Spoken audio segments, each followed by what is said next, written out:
Scott Calvin is many things, but at the end of the day, he's a guy who just wants things to be the way they were. We see his reluctance to change throughout the whole movie. At the start, he channels it through barbs directed at his ex-wife's husband. It really starts rearing its head, though, when he learns that they've told his son, 6-year-old Charlie, that Santa Claus isn't real. They want Charlie to grow up, and he wants nothing more than for Charlie to just be a kid. Charlie came home from school the other day in tears because some big kid told him there was no such thing as Santa. And you know, Neil, well, he sat him down and told him that there was a Santa Claus. Well, all he said was that Santa was more like a feeling, more like a state of mind than a person. Kind of like Neil. In an effort to restore what Christmas was, Scott attempts a few Christmas traditions, and he reads the night before Christmas.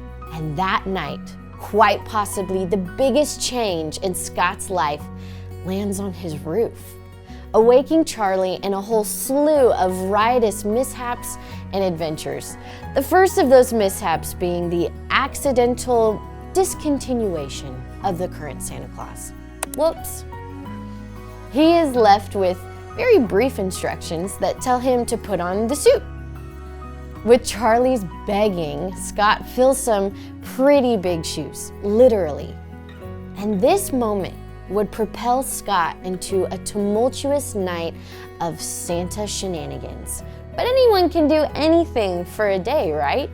Well, yeah, we can all do anything for a day, but see, Scott's call was much larger than that. He would need to become a new person. He would need to become Santa.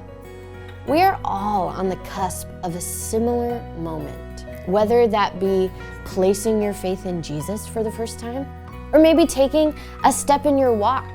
You often don't realize it, but you're signing yourself up for change too.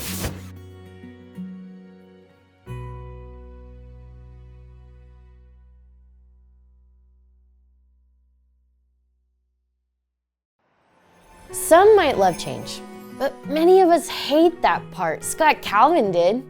We want to follow Jesus, but still live our lives how we did before. We want to lead grow groups, but not really be held accountable in new expectations. Or we want to serve, but not do the hard work of developing our character and our heart. We ask, why does it need to change? Can I do those things and be the same person? Where was the fine print when I made this decision? Scott asked the same question.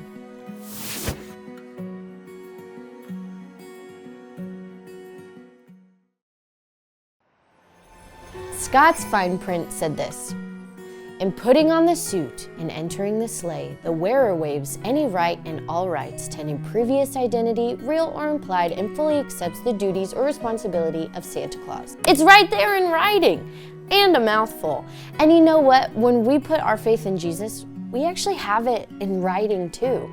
2 Corinthians 5:16-17 says that we are a new creation, that the old has passed away. And Colossians 3:9-10 even tells us that we must trade our old self and its practices for our new self. When you think about it, our fine print isn't so fine. It's bold. We don't have a card, but we have a whole book that tells us how we are to change when we put our faith in Jesus. And when we take next steps or accept more responsibility, there's even more change. When we make decisions in our faith, things have to change. We change. We know this. We can read it, and yet, much like Scott, we resist it. Why? Probably because we hold on to what we know and what's comfortable. And we forget that change can bring joy and purpose. Scott started to realize that. His heart softened. He started to understand the cause, and he found that cause to be more important than comfort or the way things were. We know that Scott Calvin is just a character in a Christmas movie. But heart change, that's real.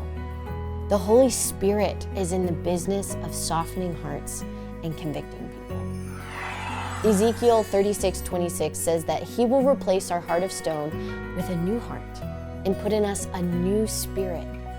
So my plea for you is that in your walk with Jesus, when you resist change in your life, in your person, and in your heart, to ask the Holy Spirit to keep your heart soft to change and the cause. Scott's calling was to be Santa Claus.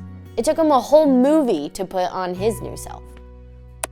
Your calling is to be an ambassador for Christ, to go therefore and make disciples who make disciples, to be a child of God and to serve as Christ served. When will you put on your new self?